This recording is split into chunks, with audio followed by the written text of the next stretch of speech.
2023년 겨울 서울 망원시장 골목에서 있었던 이야기입니다. 저는 올해 63살인 김은희입니다. 25년째 은인의 밑반찬이란 작은 반찬 가게를 운영하고 있습니다. 아침 6시 여느 때처럼 저는 가게 문을 열었습니다. 시장 골목은 아직 어두웠지만 생선가게 영감님은 벌써 손질한 고등어를 진열하고 계셨고, 건너편 채소가게 순자 언니는 얼어붙은 손을 호호 불며 물을 다듬고 있었습니다. 예전에는 이맘때쯤이면 김장철이라 가게 앞에 줄이 길게 섰었는데, 요즘은 대형마트가 들어서고 1인 가구가 늘어나면서 장사가 많이 힘들어졌습니다. 그래도 저는 매일 새벽부터 일어나 정성껏 반찬을 만듭니다. 30년 경력의 자부심이랄까요? 진열장에는 방금 담근 갓김치, 어제 저녁부터 졸인 고추장 멸치볶음, 새벽에 무친 숙주나물이 반듯하게 놓여 있었습니다. 제 손맛을 알아주시는 단골들이 있어 그나마 가게를 지킬 수 있었죠. 그날도 평소와 다름없는 아침이었습니다. 찬바람에 코끝이 빨개진 아침 손님들이 하나둘 들르기 시작했고, 저는 몸이 차가운 손님들에게 따뜻한 어묵 국물을 한 컵씩 건네고 있었습니다. 그때였습니다. 문득 가게 앞에 한 할머니가 서 계신 게 보였습니다. 80대 후반으로 보이는 할머니는 낡은 보라색 파카에 오래 신으신 듯한 운동화를 신고 계셨습니다. 허리는 굽으셨고 장바구니는 바닥이 다 닳아 있었습니다. 할머니는 한참 동안 진열장 앞에서 망설이시다가 조심스럽게 가게 안으로 들어오셨습니다. 떨리는 손으로 반찬들을 하나하나 살피시는데 그 모습이 마치 6년 전 돌아가신 우리 엄마를 보는 것 같았습니다. 1,000원짜리는 없나요? 할머니의 작은 목소리가 가게 안을 맴돌았습니다. 요즘은 물가가 너무 올라서 1,000원짜리 반찬은 찾아보기 힘들어졌습니다. 게다가 할머니의 손이 떨리셔서 반찬을 집으려다 그릇을 떨어뜨릴 뻔한 걸 보고는 제 가슴이 찡해졌습니다. 문득 엄마 생각이 났습니다. 돌아가시기 전 치매로 고생하시면서도 은희야, 사람들한테 정성과 진심을 담아 반찬을 팔아라. 그게 내 복이 될 거야. 라고 하셨던 말씀이 귓가에 맴돌았습니다.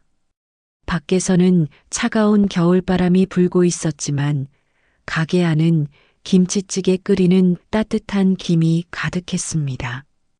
할머니의 떨리는 손을 바라보며 저는 그날 제 인생을 바꾸는 큰 결정을 하게 됩니다. 할머니, 이리 앉으세요. 저는 가게 한켠에 놓아둔 작은 의자를 내어드렸습니다. 할머니는 처음엔 망설이시다가 천천히 앉으셨습니다. 주름진 손으로 장바구니를 꼭 쥐고 계신 모습이 안쓰러웠습니다. 우리 할머니, 아침 드셨어요? 제가 묻자 할머니는 고개를 저으셨습니다. 얼른 부엌으로 가서 방금 끓인 김치찌개 한 그릇을 떠왔습니다. 할머니, 이거 먼저 한 숟가락 드셔보세요.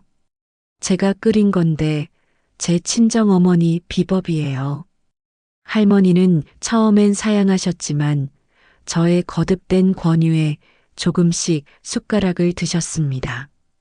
한 술, 두 술.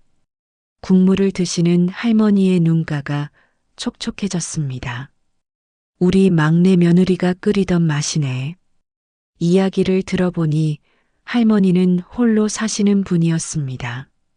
자식들은 다들 멀리 있고 연금으로 겨우 월세를 내시는데 요즘 물가가 너무 올라 반찬값도 부담된다고 하셨습니다. 특히 이번 달은 약값이 많이 나와서 더 어려우시다고. 그때 건너편 채소가게 순자 언니가 들어왔습니다.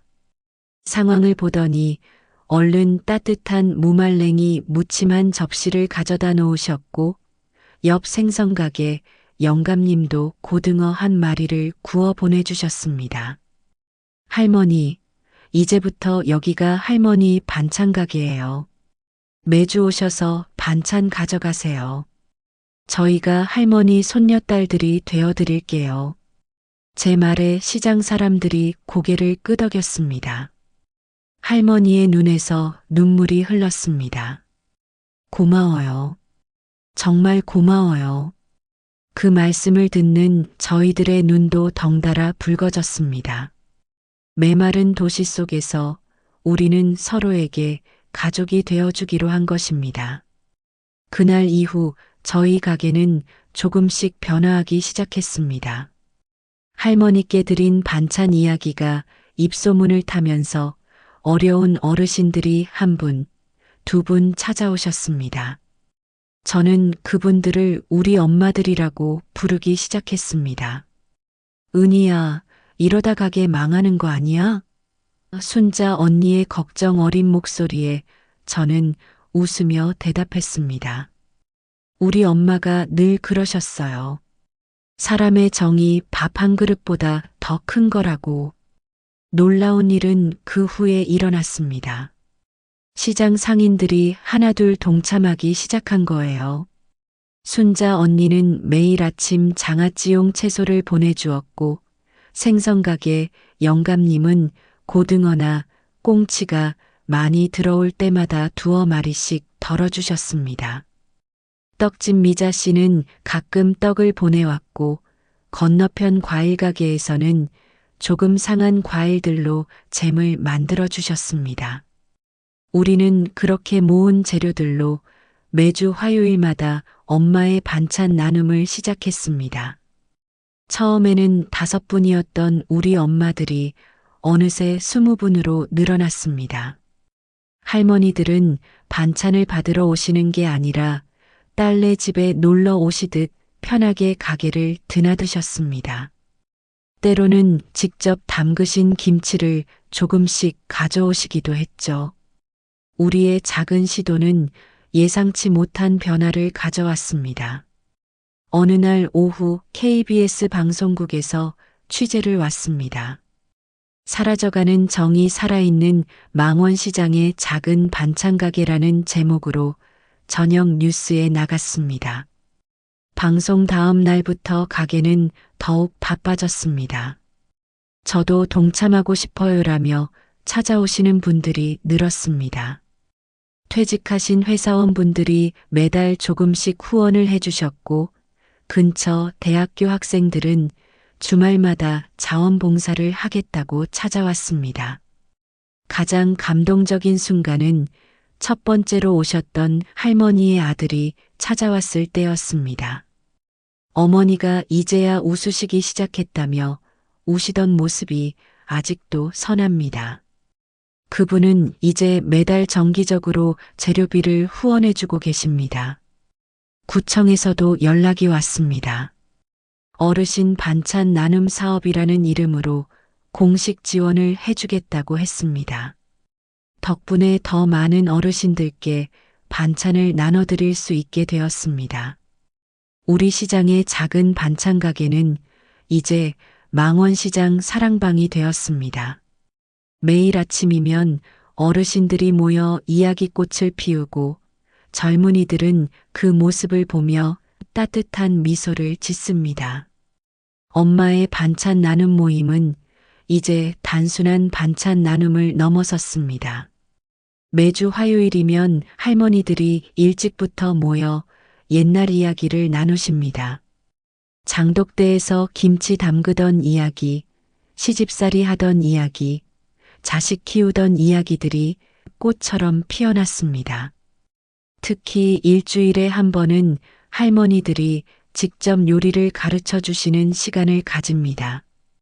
80대 김옥순 할머니의 깻잎절임 비법, 85세 이말순 할머니의 도라지 무침 레시피가 젊은 주부들에게 전수됩니다.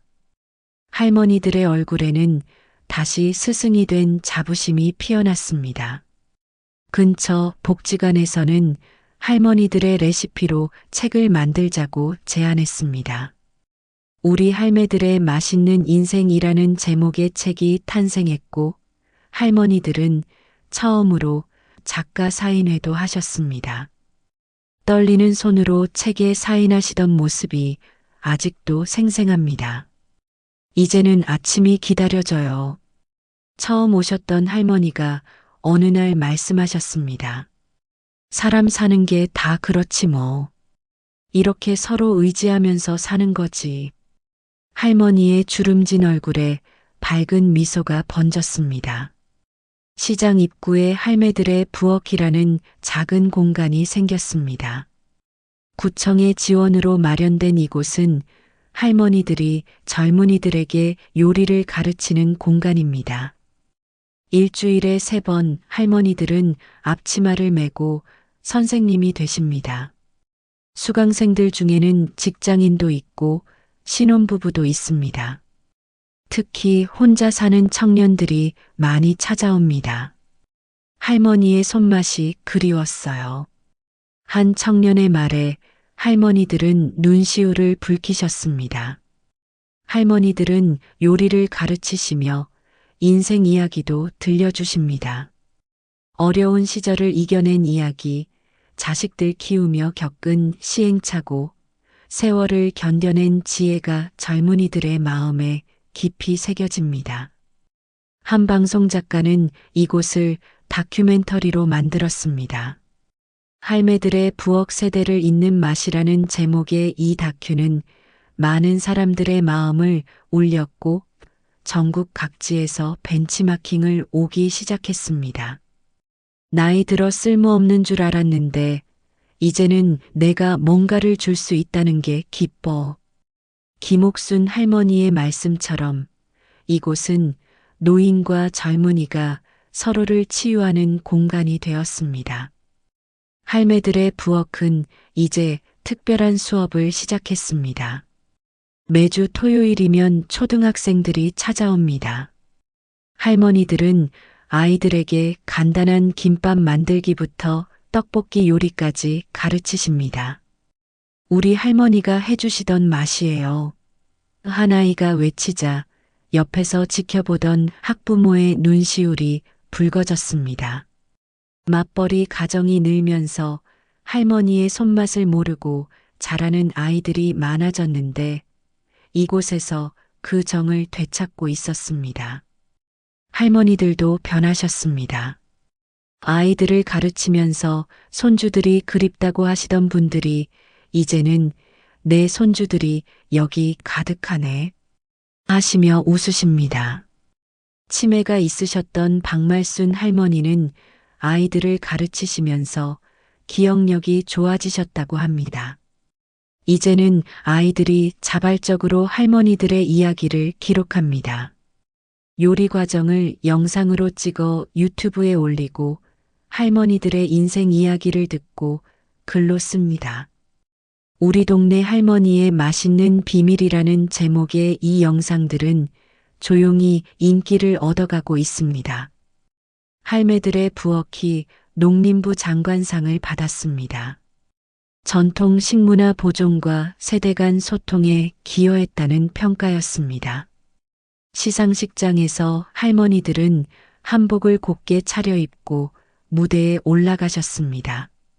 대학에서도 연락이 왔습니다. 식품영양학과 학생들이 할머니들의 레시피를 현대적으로 재해석하는 프로젝트를 시작했습니다. 할머니들의 손맛이 과학적으로 연구되기 시작한 겁니다. 식품회사에서는 할머니들의 레시피로 상품을 개발하자고 제안했습니다. 김옥순 할머니의 깻잎 장아찌가 상품화되어 전국의 마트에서 팔리기 시작했고 이말순 할머니의 도라지 정과는 수출까지 하게 되었습니다. 수익금은 전액 독거노인 지원 기금이 되었습니다. 우리가 받은 사랑을 이제는 다른 사람에게 나눠줄 때 라며 할머니들은 입을 모으셨습니다. 망원시장이 변하기 시작했습니다. 할매들의 부엌을 시작으로 각 가게마다 특별한 이야기가 생겨났습니다. 생선가게 할아버지는 제철 생선 손질법을 알려주는 수업을, 채소가게 순자 언니는 절임 배추 만들기 강좌를 열었습니다. 청년 상인들도 하나둘 시장에 자리 잡기 시작했습니다. 그들은 할머니들에게 SNS 사용법을 가르쳐 드리고 할머니들은 장사의 비결을 알려주셨습니다. 세대 간의 벽이 자연스럽게 허물어졌습니다. 우리 시장은 이제 살아있는 전통문화 체험장으로 불립니다. 주말이면 전국에서 관광객들이 찾아옵니다. 외국인들도 많이 찾아와 한국의 정을 배워갑니다. 할머니들은 서툰 영어로도 손짓 발짓 해가며 음식을 설명하시는데 그 모습이 젊은 시절로 돌아간 듯 활기차 보입니다. 처음 우리 가게를 찾아오셨던 그 할머니는 이제 할매들의 부엌 대표 선생님이 되셨습니다. 이제는 내가 필요한 사람이 되었구나 하시며 매일 아침 일찍 나오셔서 젊은이들을 맞이하십니다. 2025년 봄 우리 시장은 전국 전통시장 활성화 대상을 받았습니다. 시상식에서 제가 대표로 수상소감을 전했습니다. 할머니들의 지혜가 만든 기적입니다.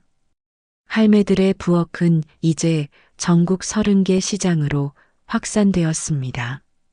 각 지역의 특색 있는 음식들이 할머니들의 손맛으로 되살아나고 그 맛에 담긴 이야기들이 전해지고 있습니다. 첫 할머니와 나눴던 김치찌개 한 그릇이 이런 변화를 가져올 줄은 몰랐습니다. 시장 입구에는 이제 사람이 꽃보다 아름답다는 글귀가 걸려 있습니다. 할머니들이 직접 써주신 글씨입니다. 오늘도 아침이면 할머니들이 하나둘 시장으로 나오십니다. 앞치마를 매시고 안경을 고이시며 새로운 하루를 준비하십니다. 젊은이들은 그런 할머니들에게서 잊고 있던 가족의 정을 배워갑니다.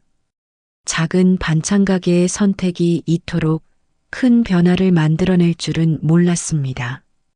하지만 이제 알겠습니다.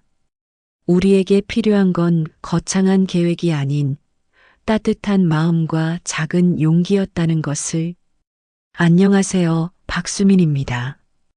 오늘 저는 2023년 1월의 마지막 날, 제 인생을 완전히 바꿔놓은 이야기를 들려드리려 합니다. 30을 바라보는 나이에 여전히 서빙 일을 하고 있다는 게 부끄러웠지만 매달 꼬박꼬박 들어오는 월급으로 혼자 사는 어머니를 도울 수 있다는 게 위안이었습니다. 그날은 유난히 추웠습니다. 영하 15도를 밑도는 한파에 거리는 얼어붙어 있었고 매서운 칼바람이 온몸을 에워쌌습니다. 하늘에서는 잔설이 흩날렸고 가로등 불빛 아래로 하얀 입김이 피어올랐습니다. 라 루체는 강남에서도 손꼽히는 고급 레스토랑이었습니다. 샹들리에 아래로 은은히 퍼지는 재즈 선율, 오크 원목으로 장식된 클래식한 인테리어, 숙성된 와인 향이 가득한 공간이었죠. 웨이터들은 모두 검은색 조끼에 흰색 셔츠를 단정하게 차려입고 프로페셔널한 미소를 잃지 않았습니다. 저녁 7시, 레스토랑이 가장 붐비는 시간이었습니다. VIP룸에서는 대기업 임원들의 회식이 한창이었고 메인 홀에서는 프러포즈를 준비하는 커플이 샴페인을 기다리고 있었습니다. 주방에서는 끊임없이 주문이 밀려 들어오는 소리가 들렸고 테이블에서는 은색 커트러리가 부딪히는 소리가 경쾌하게 울렸습니다. 그때였습니다. 유리문이 열리며 찬바람과 함께한 노인이 들어섰습니다. 낡은 회색 패딩에 다른 운동화, 덥수룩한 수염, 그리고 주름진 얼굴. 노인의 모습에서 거리 생활의 흔적이 역력했습니다. 눈과 비에 젖은 외투에서는 물방울이 떨어졌고 어깨에는 하얀 눈이 소복이 쌓여 있었습니다. 순식간에 매장 안 분위기가 얼어붙었습니다. 손님들의 수저질이 멈췄고 웨이터들의 발걸음도 멈춰섰습니다. 주방에서 일하던 셰프들도 조리를 멈추고 홀을 바라봤습니다. 누군가는 인상을 찌푸렸고 누군가는 고개를 돌렸습니다. 김현우 매니저가 서둘러 노인 앞으로 다가가려는 순간이었습니다. 제 발이 먼저 움직였습니다. 지금도 그 순간을 생각하면 가슴이 먹먹해집니다. 무슨 용기로 그렇게 했는지, 어떤 마음이 앞섰는지 정확히 설명하기는 어렵습니다. 다만 노인의 떨리는 손과 굽은 등을 보는 순간 10년 전 돌아가신 할아버지가 떠올랐습니다. 시골 초등학교에서 평생을 교직에 몸담으셨던 할아버지는 늘 말씀하셨죠. 사람이 사람답게 사는 게 중요하다고. 가난한 학생들을 위해 직접 도시락을 싸오시고 겨울이면 장갑과 목도리를 준비하시던 할아버지의 모습이 눈앞에 아른거렸습니다. 매장 안은 따뜻했지만 제 등줄기로는 찬 땀이 흘렀습니다. 발걸음을 옮길 때마다 심장이 크게 뛰었습니다. 하지만 이상하게도 마음은 차분했습니다. 마치 오랫동안 기다려온 순간을 맞이하는 것처럼 제 인생의 전환점이 될 그 순간을 향해 한 걸음 한 걸음 나아갔습니다. 매장 밖에서는 여전히 눈보라가 휘몰아치고 있었습니다. 하지만 제 마음속에서는 작은 불꽃 하나가 피어오르고 있었습니다. 그 불꽃은 제 삶을 완전히 바꿔놓을 만큼 강렬한 것이었고 지금도 여전히 제 가슴 속에서 타오르고 있습니다. 김현우 매니저의 날카로운 목소리가 매장을 가로질렀습니다. 죄송하지만 이곳은 예약된 손님들을 위한 공간입니다. 매니저의 얼굴은 붉게 달아올라 있었고 노인의 어깨는 점점 움츠러들었습니다. 저는 파스타 접시를 내려놓고 노인 앞으로 나섰습니다. 잠시 몸을 녹이고 가시면 좋겠습니다. 제 목소리는 떨렸지만 등 뒤로 느껴지는 매니저의 시선은 무시했습니다. 노인을 직원 휴게실로 안내하면서 주방에서 막 끓인 커피 향이 코끝을 스쳤습니다. 휴게실은 작았지만 아늑했습니다. 벽난로처럼 생긴 온열기 앞에 노인의 젖은 외투를 걸어두었습니다. 커피를 한 잔 따라드리자 노인의 얼어붙은 손이 조금씩 풀리는 게 보였습니다. 하지만 평화는 오래가지 못했습니다. 매니저가 휴게실 문을 거칠게 열었습니다. 박수민 씨, 지금 뭐 하는 겁니까? 이러다 매출은 어쩌고 레스토랑 이미지는 어떻게 하겠다는 거죠? 매니저의 얼굴은 이제 분노로 일그러져 있었습니다. 순간 제 머릿속에서 수많은 생각이 스쳐 지나갔습니다. 월급, 커리어, 현실적인 걱정들이 밀려왔습니다. 하지만 동시에 할아버지의 목소리도 들렸습니다. 세상에는 돈보다 중요한 게 있단다. 죄송합니다, 매니저님. 하지만 이분을 그냥 내보낼 순 없습니다. 밖에는 한파 경보가 내려져 있어요. 제 목소리는 이제 떨리지 않았습니다. 매니저는 경찰에 신고하겠다고 위협했고 정말로 그렇게 했습니다. 10분 후 순찰차의 사이렌 소리가 매장 앞에서 울렸습니다. VIP룸의 회식은 중단됐고 프로포즈를 준비하던 커플은 자리를 떠났습니다. 하얀 눈발 사이로 파란 경광등이 번쩍였습니다. 경찰과 매니저, 그리고 호기심 어린 손님들 사이에서 상황은 점점 격해졌습니다. 결국 저와 노인은 경찰서로 가게 되었습니다. 순찰차에 오르기 전 레스토랑을 마지막으로 돌아보았습니다. 유리창에 걸린 크리스마스 장식이 쓸쓸하게 반짝였습니다. 순찰차 뒷좌석에서 노인이 제 손을 잡았습니다. 거칠고 주름진 손이었지만 따뜻했습니다. 차창 밖으로는 도시의 불빛이 흐릿하게 스쳐 지나갔고 눈은 여전히 조용히 내리고 있었습니다. 그 순간 이상하게도 마음이 평온해졌습니다. 제가 선택한 길이 옳았다는 확신이 들었기 때문입니다. 경찰서의 차가운 형광등 아래 노인의 소지품 확인이 시작됐습니다. 낡은 외투 주머니에서 나온 것은 뜻밖에도 금도금 만년필이었습니다. 모던한 디자인의 몽블랑 만년필은 은은한 광채를 내며 검은 천으로 정성스럽게 쌓여 있었습니다. 당직 경찰관의 손길이 만년필을 살피다 멈췄습니다. 손잡이 부분에 새겨진 작은 글씨, 그리고 전화번호를 발견한 순간이었습니다. 노인의 흐린 눈빛이 순간 초점을 찾았습니다. 석 달 만에 처음으로 또렷한 목소리가 흘러나왔습니다. 아들놈이 준 선물입니다. 작년 생일에. 노인의 목소리는 떨렸지만 또렷했습니다. 기억의 파편이 하나둘 되살아나는 듯 했습니다. 만년필을 바라보는 노인의 눈가에 맑은 눈물이 맺혔습니다. 경찰관이 전화를 걸었습니다. 한밤중이었지만 수화기 너머에서 안도의 한숨이 들렸습니다. 30분, 그 짧은 시간이 마치 영원처럼 느껴졌습니다. 마침내 경찰서 문이 열렸고 정장 차림의 젊은 남자가 숨을 몰아쉬며 들어왔습니다. 아버지, SK그룹 정태윤 부사장의 외침이 적막한 경찰서를 울렸습니다. 아들은 아버지를 꼭 끌어안았고 그 품 안에서 노인은 어린아이처럼 울었습니다.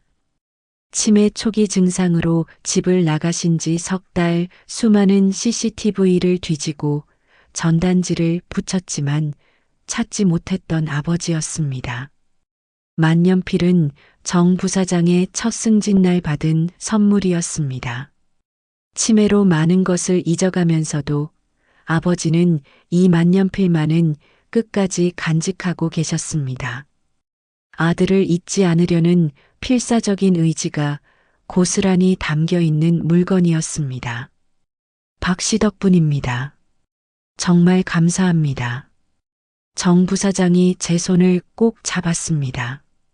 창밖으로는 여전히 눈이 내리고 있었지만 경찰서 안은 따뜻했습니다. 작은 만년필 하나가 이어준 기적 같은 만남, 그리고 그 만남이 제 인생을 바꿔놓을 줄은 그때까지만 해도 전혀 몰랐습니다. 정태윤 부사장은 아버지와 함께 경찰서를 나서기 전 은은한 광택이 도는 명함을 건넸습니다. 두꺼운 파피루스 용지에 은박으로 새겨진 SK그룹 CSR 본부 부사장 정태윤이라는 글자가 차가운 형광등 아래서 반짝였습니다. 내일 오전 10시 SK본사로 와주시겠습니까? 박수민 씨와 나눌 이야기가 있습니다. 그날 밤 제 원룸에서는 한숨도 잠들지 못했습니다. 작은 창문 너머로 보이는 서울의 야경이 평소와는 전혀 다르게 느껴졌습니다.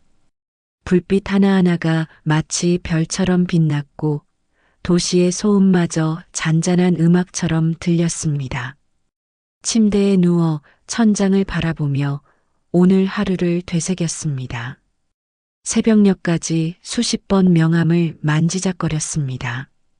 3년간 레스토랑 서버로 일하면서 이런 기회가 올 거라고는 상상도 하지 못했습니다. 대학 졸업 후 취업에 번번이 실패하면서 자신감을 잃어갈 때였습니다. 라 루체에서 서빙 일을 시작한 것도 더 이상 다른 선택지가 없었기 때문이었습니다. 아침이 밝았습니다. 오랜만에 꺼내 입은 정장은 어색했지만 거울 속 제 모습은 어제와는 다른 사람 같았습니다. 테헤란로의 SK 본사 앞에 섰을 때는 아침 8시 30분, 약속 시간보다 한참 일찍 도착했습니다. 60층 높이의 유리 건물이 겨울 아침 햇살을 받아 찬란하게 빛났고 수많은 직장인들이 분주히 오가고 있었습니다. 로비에서 방문증을 받는 손이 떨렸습니다. 안내 데스크 직원은 친절하게 미소 지으며 50층 임원실로 가는 길을 설명해 주었습니다. 엘리베이터 안에서 만난 직원들은 모두 자신감 넘치는 발걸음과 당당한 눈빛을 가지고 있었습니다. 50층 버튼을 누르는 순간 가슴이 쿵쾅거렸습니다. 정 부사장의 사무실은 건물 동쪽에 자리 잡고 있었습니다. 통유리창 너머로 강남의 전경이 한눈에 들어왔고 멀리 남산타워도 보였습니다. 어제 일을 자세히 들었습니다. 매출과 이미지가 전부가 아니라는 걸 보여주셨더군요. 우리 회사가 추구하는 가치와 잘 맞을 것 같습니다. 이어진 인사팀과의 면접은 예상과는 달랐습니다. 스펙이나 경력을 묻는 대신 제가 가진 가치관과 삶의 방향성에 대해 이야기를 나눴습니다. 그리고 그 자리에서 채용이 확정됐습니다. 3개월 후 인사팀 신입사원으로 시작하는 새로운 인생이 기다리고 있었습니다. 정 부사장은 면접이 끝난 후 저를 다시 불렀습니다. 따뜻한 커피를 건네며 말했습니다. 기업의 사회적 가치를 만드는 일 함께 해주시겠습니까? 어제 보여주신 그 용기와 결단력이 우리 회사에 꼭 필요합니다. 순간 눈시울이 뜨거워졌습니다. 어제의 작은 선택이 이런 결과로 이어질 줄은 몰랐습니다. 퇴근길에 마주한 겨울 하늘은 유난히 맑았고 발걸음은 어느 때보다 가벼웠습니다. 이제 라 루체로 돌아가 마지막 인사를 해야 했습니다. 두렵기도 했지만 이상하게도 마음은 평온했습니다. 라 루체로 돌아가는 발걸음은 무거웠습니다. 낮에 햇살이 유리창에 반사되어 눈부시게 빛났고 매장 안에서는 점심 준비가 한창이었습니다. 김현우 매니저는 이미 재해고 통보를 준비하고 있었습니다. 직원 휴게실로 들어서니 3년의 시간이 한꺼번에 밀려왔습니다. 첫 출근 날 떨리는 손으로 앞치마를 매던 순간 첫 월급으로 어머니께 드린 작은 화분, 크리스마스 시즌 매장을 장식하며 동료들과 나눈 웃음소리까지 모든 기억이 선명했습니다. 수민 씨, 어제 일로 더 이상 함께할 수 없을 것 같습니다. 매니저의 목소리는 딱딱했습니다. 책상 위에는 이미 퇴직 관련 서류가 놓여 있었고 매출 손실과 이미지 실추에 대한 내용이 빼곡했습니다. 제 사물함을 정리하는 동안 주방에서 민철 셰프가 조용히 다가왔습니다. 아침부터 소문이 파다했어요. SK 부사장님이 직접 찾아오셨다면서요? 셰프의 목소리에는 따뜻함이 묻어 있었습니다. 수민 씨가 어제 한 선택은 우리 모두가 하고 싶었지만 하지 못했던 거예요. 셰프는 따뜻한 아메리카노 한 잔을 건네며 말했습니다. 3년 동안 이 매장의 분위기를 바꿔놓은 건 수민 씨였어요. 손님을 단순한 매출이 아닌 사람으로 대하는 법을 가르쳐 줬죠. 동료들이 하나둘 휴게실로 모여들었습니다. 누군가는 눈시울을 붉혔고 누군가는 조용히 등을 두드려 주었습니다.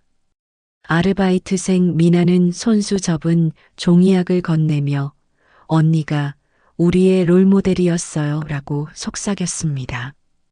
매장을 나서기 전 마지막으로 홀을 둘러보았습니다.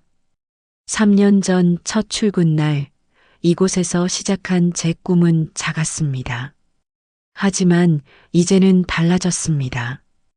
어제의 선택이 제게 가르쳐 준 것이 있다면 때로는 옳은 일을 위해 용기를 내야 한다는 것이었습니다.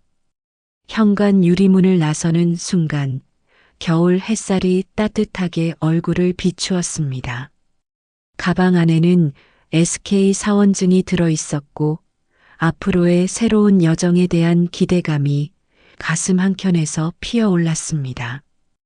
2023년 3월 봄의 시작과 함께 SK그룹 신입사원 교육이 시작됐습니다. 영등포 연수원의 벚꽃이 막 꽃망울을 터뜨리기 시작할 무렵이었습니다. 첫날부터 ESG 경영과 사회적 가치 창출에 대한 강의가 이어졌습니다. 처음 접하는 기업 문화는 낯설면서도 흥미로웠습니다. 출근 첫날 정태윤 부사장은 직접 신입사원 교육장을 찾아왔습니다. 우리가 만드는 변화가 세상을 더 나은 곳으로 만들 수 있습니다. 부사장의 강의는 기업의 사회적 책임이 단순한 구호가 아닌 실천이어야 한다는 메시지로 가득했습니다. 교육장에는 저와 비슷한 꿈을 가진 30명의 동기들이 있었습니다.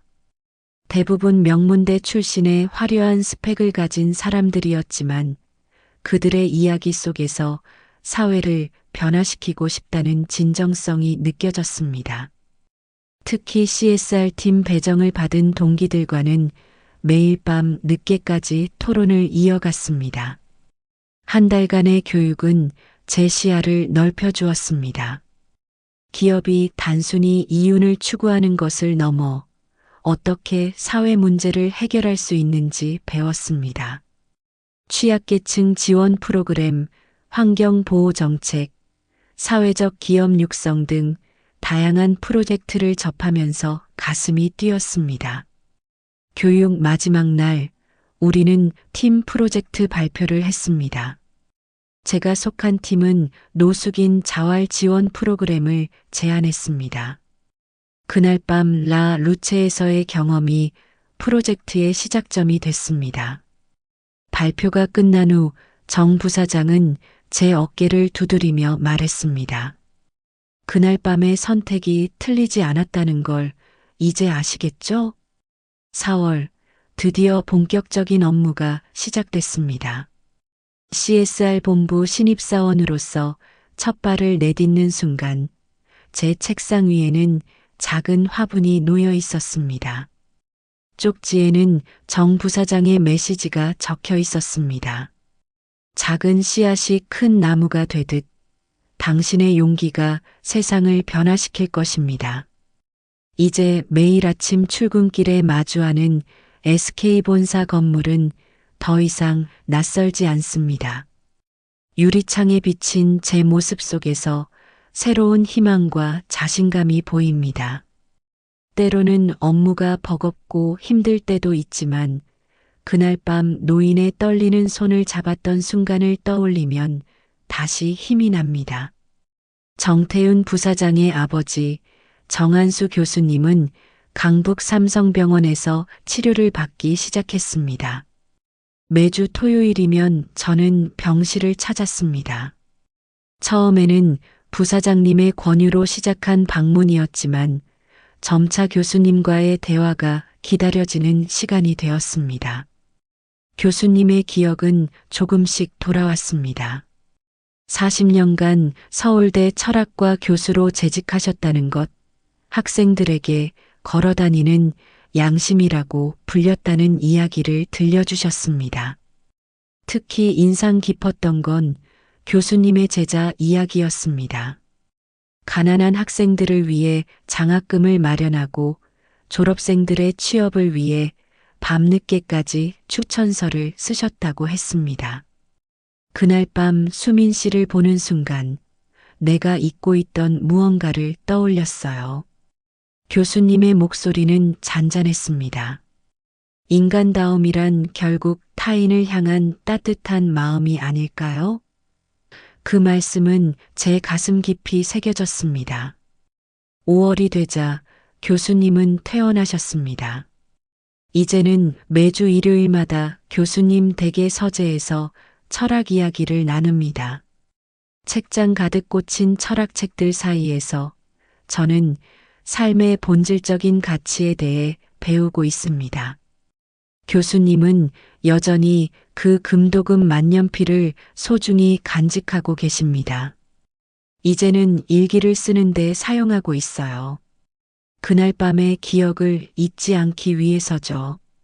교수님의 일기장에는 세상을 바라보는 따뜻한 시선이 가득합니다. 가끔은 제 이야기도 적혀 있다고 하시며 수줍게 웃으십니다. 교수님의 회복은 마치 기적 같았습니다. 의사 선생님들은 가족의 사랑과 지속적인 대화가 치매 진행을 늦췄다고 설명했습니다. 하지만 저는 압니다. 진정한 치료제는 교수님의 마음속에 있던 인간에 대한 믿음이었다는 것을, 그리고 그 믿음이 저를 통해 다시 한번 확인되었다는 것을. 입사 6개월 차, 저는 첫 대형 프로젝트를 맡게 됐습니다. 희망의 식탁이라는 이름의 노숙인 자활 지원 사업이었습니다. 전국의 고급 레스토랑들과 협력해 노숙인들에게 따뜻한 식사와 함께 자활 기회를 제공하는 프로젝트였습니다. 프로젝트의 시작은 순탄치 않았습니다. 대부분의 레스토랑들이 이미지 실추를 우려했고 일부 임원들도 실현 가능성에 의문을 제기했습니다. 하지만 정 부사장님의 전폭적인 지지가 있었습니다. 수민 씨, 당신이 보여준 그 하룻밤의 용기를 이제는 시스템으로 만들어 봅시다. 밤을 새워가며 기획안을 다듬었습니다.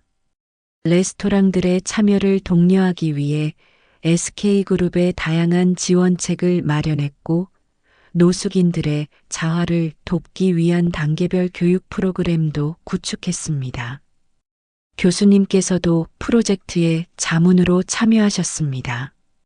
음식을 나누는 것은 단순한 식사 제공이 아닙니다. 인간의 존엄성을 회복하는 첫걸음이죠.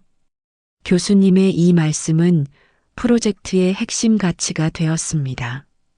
고급 레스토랑의 정성스러운 음식을 제공함으로써 노숙인들에게 자존감과 희망을 되찾아주는 것이 우리의 목표였습니다. 첫 달 강남의 10개 레스토랑이 참여를 약속했습니다. 그 중에는 라 루체도 있었습니다. 김현우 매니저는 이미 퇴사한 후였고 새로운 매니저는 우리의 취지에 깊이 공감했습니다. 매주 목요일 저녁 레스토랑들은 노숙인들을 위한 특별한 공간이 되었습니다.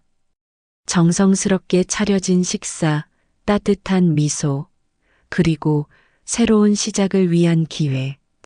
처음에는 낯설어 하던 손님들도 이제는 이 특별한 저녁을 이해하고 응원하기 시작했습니다. 프로젝트는 서서히 확대되어 갔습니다. 연말까지 서울 시내 50개 레스토랑이 참여를 약속했고 100명이 넘는 노숙인들이 요리사 교육을 받기 시작했습니다. 그중 10명은 이미 레스토랑 주방에서 새로운 삶을 시작했습니다. 1년이 지난 어느 겨울밤 다시 라 루체를 찾았습니다. 매장의 분위기는 완전히 달라져 있었습니다.